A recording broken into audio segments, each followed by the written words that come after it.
서프라이즈를 기록하며 분기 기준 사상 최대 실적을 올렸습니다. 19대 국회의 첫 국정감사가 오늘부터 24일까지 20일간 실시됩니다. 윤석금 웅진그룹 회장은 지주사인 웅진홀딩스의 법정관리 신청과 관련해 국민 여러분께 죄송하다고 사과했습니다. 한국전력 소액주주들이 전기료 인상과 관련해 정부와 김상수 전 한전 사장을 상대로 낸 손해배상 청구를 한 소송에서 패소했습니다.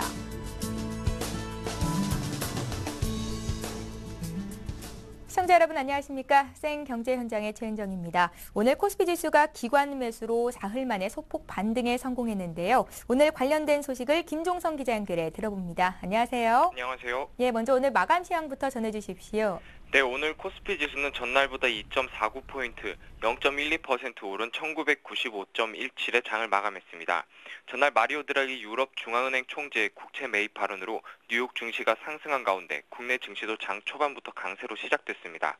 특히 삼성전자의 어닝 서프라이즈 소식에 장중 코스피 지수는 2,000포인트를 넘기도 했지만 외국인이 매도세를 보이면서 상승폭은 줄어들었습니다. 오늘 외국인은 400억 원 이상 내다 팔면서 이틀 연속 매도세를 이어갔고 개인도 700억 원 가까이 순매도를 기록했습니다. 그러나 기관이 나흘 만에 매수세로 돌아서면서 1,100억 원어치 넘게 사들이며 지수를 끌어올렸습니다. 업종별로는 의료정밀이 6.91% 올랐고 음식료품, 은행, 섬유의복, 의약품 등도 상승했습니다. 그러나 전기가스업이 1.10% 내린 것을 비롯해 건설업, 철강금속 등은 약세를 보였습니다. 시가총액 상위 종목 중에는 KTNG가 담배값 인상 기대로 3.42% 올랐고 NHN, 현대모비스 등도 강세를 나타냈습니다. 반면 현대차와 삼성생명, SK이노베이션, 포스코 등은 하락했습니다. 삼성전자는 지난해 같은 기간보다 영업이익이 90% 이상 증가한 3, 4분기 실적을 발표했음에도 0.22% 상승하는 데 그쳤습니다.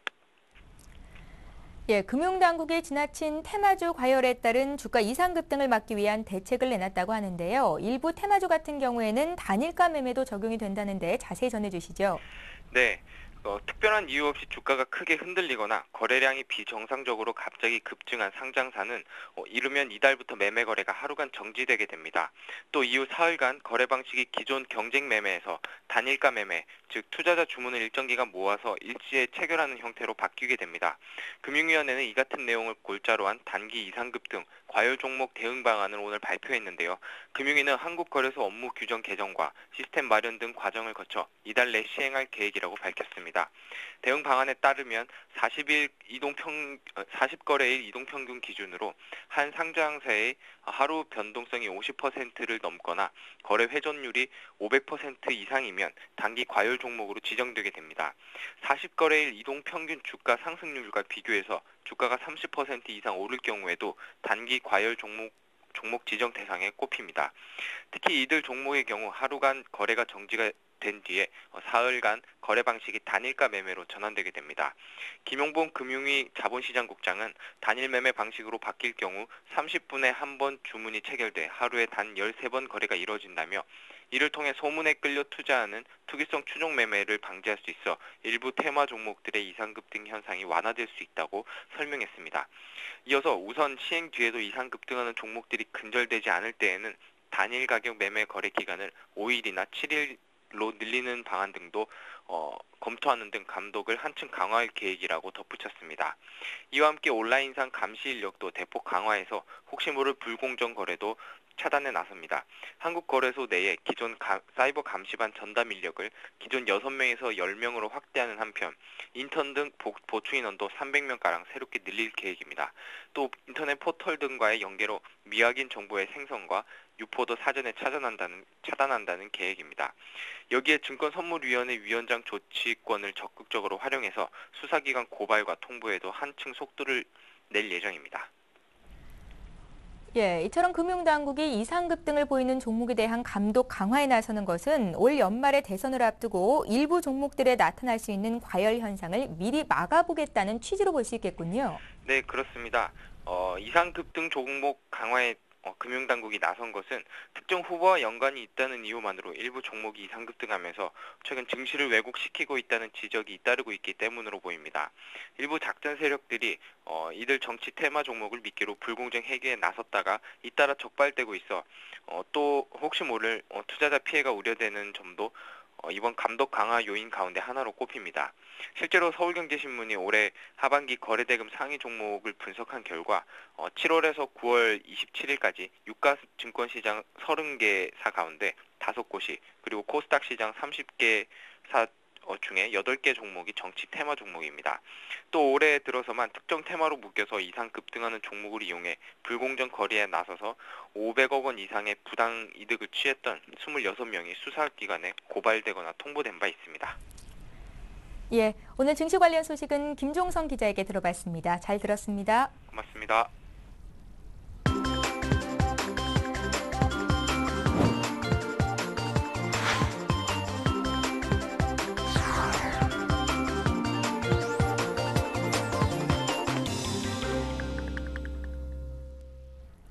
오늘의 주요 뉴스입니다. 삼성전자가 3분기에 어닝 서프라이즈를 기록하면서 분기 기준 사상 최대 실적을 올렸습니다. 삼성전자는 3분기 영업이익이 8조 1천억 원, 매출 52조 원으로 잠정 집계됐다고 공시했습니다. 삼성전자는 2분기에 매출 47조 6천억 원으로 역대 최고 실적을 기록했으나 이번 분기에 이보다 9.24% 증가한 매출을 기록하며 기록을 갱신했습니다. 영업이익도 지난 분기보다 20% 이상 늘어 사상 최대 기록을 다시 썼습니다. 삼성전자의 실적 호조는 휴대전화 부문의 매출 증가에 힘입은 것으로 분석됩니다. 애플과의 특허 침해 소송 등 악재가 있었지만 갤럭시 S3 등 신제품의 판매 실적이 좋아 IT 모바일 부문에서 4조 원이 넘는 영업이익을 낸 것으로 알려졌습니다. 19대 국회의 첫 국정감사가 오늘부터 24일까지 20일간 실시됩니다. 대선을 불과 2개월 앞둔 시점에서 진행되는 이번 국정감사에서는 대선 후보들의 치열한 검증 공방이 벌어질 것으로 전망됩니다. 첫날인 오늘은 정무기획재정, 외교통상 등 11개 상임위원회별로 소관 정부부처와 산하기관에 대한 국감에 들어갔습니다. 기획재정위의 기획재정부 국감에서는 문재인, 박근혜 후보가 참석해 정책 대결을 펼쳤습니다. 문재인 후보는 정부가 0에서 2세 무상보육 폐지 예산안을 마련한 것을 질타하면서 원상 회복을 요구했습니다. 박근혜 후보는 당내 경제민주화 논란과 관련해 경제민주화는 확실히 실천할 것이라고 말했습니다. 윤석금 웅진그룹 회장은 지주사인 웅진홀딩스의 법정관리 신청과 관련해 국민 여러분께 죄송하다고 사과했습니다. 윤 회장은 오늘 극동빌딩에서 긴급 기자회견을 열었습니다. 윤 회장은 건설과 태양광에 무리하게 투자했다면서 진즉 포기했으면 이렇게까지는 안 됐을 텐데 끝까지 책임져야 한다는 생각 때문에 기업 회생 절차까지 가게 됐다고 말했습니다. 윤 회장은 출연할 수 있는 개인 재산을 갖고 있지 않다면서 사제 출연 불가 입장을 밝혔습니다.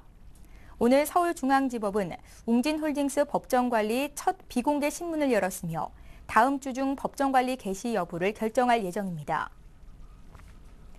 한국전력 소액주주들이 전기료 인상과 관련해 정부와 김상수 전 한전 사장을 상대로 낸 손해배상 청구를 한 소송에서 패소했습니다. 서울중앙지법 민사합의 32부는 최 모 씨 등 28명이 전기료를 인상하지 못하게 해서 주주들이 입은 손해를 배상하라며 국가를 상대로 낸 소송에서 원고 패소 판결을 내렸습니다. 소액주주들은 같은 취지로 김상수 전 사장을 상대로 낸 소송에서도 패소했습니다. 한전 소액주주들은 정부가 한전의 전기요금을 원가 이하로 묶도록 해 회사에 손실을 안겨 주주들의 이익을 훼손했다고 주장하며 7조 2천억 원을 배상하라는 소송을 올해 1월 제기했습니다. 이날 판결로 물가를 고려해 전기요금 인상을 당분간 자제해야 한다는 정부의 주장이 힘을 받을 것으로 전망됩니다. 한국을 찾는 외국인 관광객 수가 늘어나는데도 관광 수지 적자가 이어지고 있습니다.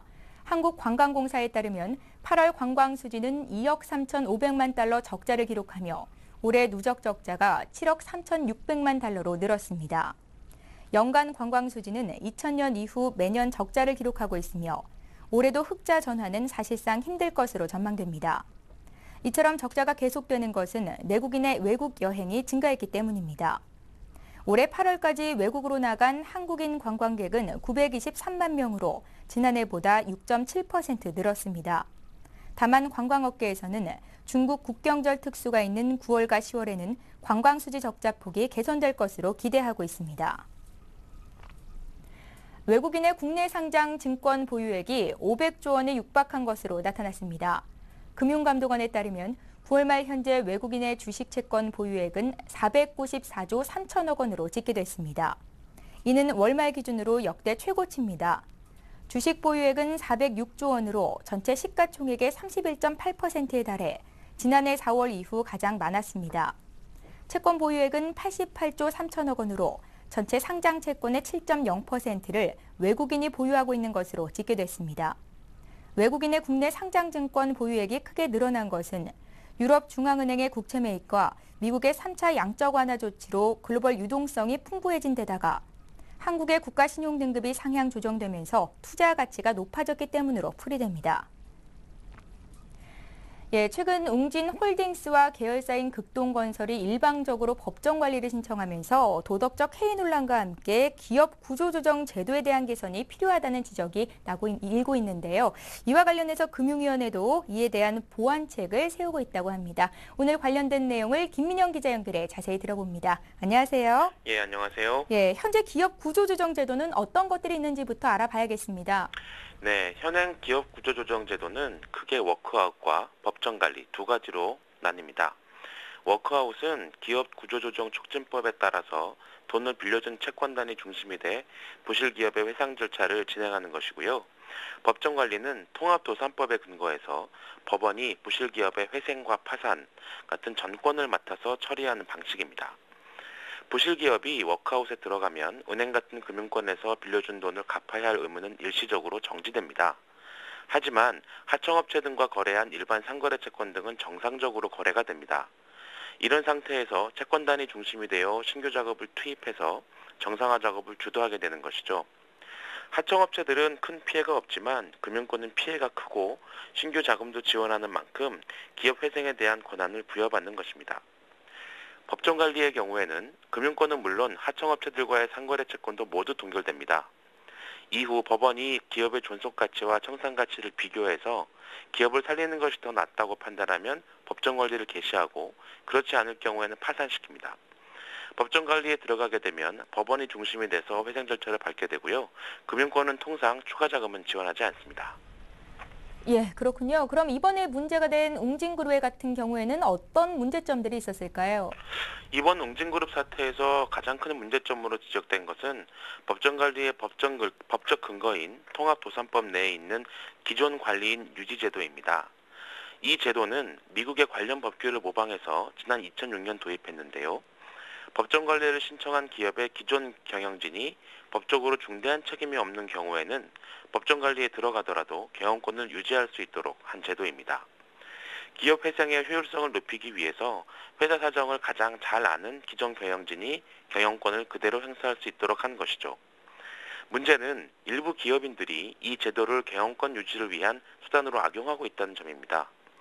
부실 경영에 책임을 지고 사죄를 출연하거나 구조조정을 하는 등 뼈를 깎는 노력은 하지 않고요. 법정관리를 신청해서 경영권을 보장받고 또 부채도 탕감받으려는 사례가 늘어난 것입니다. 이번에 윤석금 웅진그룹 회장 역시 채권단과 아무런 협의 없이 일방적으로 법정관리를 신청했고요. 또 신청 직전에 웅진홀딩스의 대표이사로 취임해서 경영권을 유지하려는 꼼수라는 지적을 받았습니다. 신속한 기업 회생에는 효과적이겠지만 부실 경영에 대한 책임을 제대로 물을 수 없다는 단점이 있었군요. 그래서 때문에 금융당국이 이번에 그런 점을 보완키로 했다고요. 네, 그렇습니다. 금융위원회는 기존 관리인 유지제도가 악용되는 것을 막기 위한 보완책을 얼마 전에 내놓았는데요.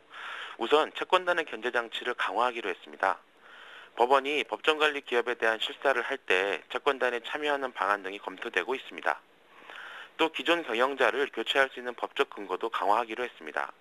현재는 중대한 사유라는 애매모호한 용어로 교체 근거가 명시되어 있는데요. 이를 보다 좀 구체적이고 이렇게 명문화해서 적용 범위도 확대할 방침입니다. 당국은 이를 통해서 관련 법을 악용하는 도덕적 해이를 어느 정도 막을 수 있을 것으로 기대하고 있습니다. 예, 자, 지금까지 경제부의 김민영 기자와 함께했습니다. 말씀 잘 들었습니다. 예, 감사합니다.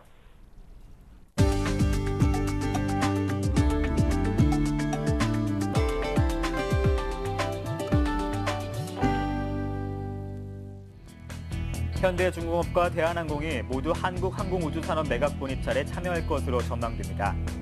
정책금융공사는 오늘 주주협의회를 열어 예비 입찰에 참여한 현대중공업과 대한항공을 본 입찰 적격자로 선정했습니다. 공사 측은 두 업체가 모두 인수의지를 갖고 예비 입찰에 참여했다고 판단된다고 밝혔습니다. 1차 매각에서 대한항공만 예비 입찰에 참여해 유찰됐지만 이번에는 현대중공업이 막판에 경쟁에 합류해 입찰 절차가 순조롭게 진행되고 있습니다. 주주협의회는 다음 주부터 두 업체를 대상으로 예비 실사를 하고 다음 달 본입찰을 거쳐 연내 매각을 마칠 계획입니다. 공사 관계자는 낙찰 요건과 관련해 두 업체가 본 입찰서에 제시할 가격과 투자 계획이 가장 중요한 판단 요건이 될 것이라고 본다고 밝혔습니다.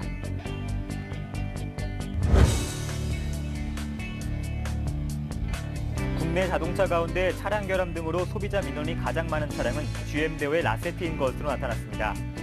국토해양부가 제출한 국정감사 자료에 따르면 2007년부터 올해 7월까지 자동차 결함신고센터에 접수된 소비자 민원은 총 1,737건으로 집계됐습니다.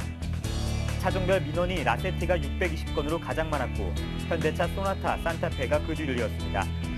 소비자들은 라세티의 결함으로 동력이 떨어진다는 점을 주 민원 사항으로 제기했습니다. 수입차 중에서는 크라이슬러 300C가 25건으로 가장 많았고 다임러 트럭 코리아 엑트로스와 폭스바겐 골프 2.0 TDI도 소비자 민원이 많았습니다.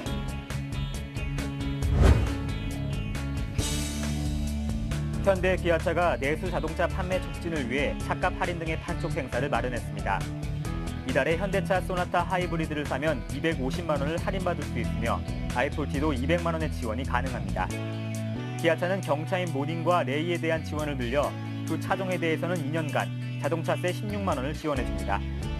또 현대 기아차는 이달에도 노후 차량 보유자에게 새차 구매 시 할인 혜택을 주기로 했습니다.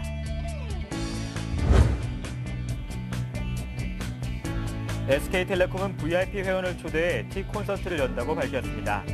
5일부터 19일까지 세대별로 고객을 초청해 2030과 4050 콘서트를 열고 17일은 세계적인 바리스타인 폴바셋의 커피 강연도 메가박스 코엑스점에서 진행합니다.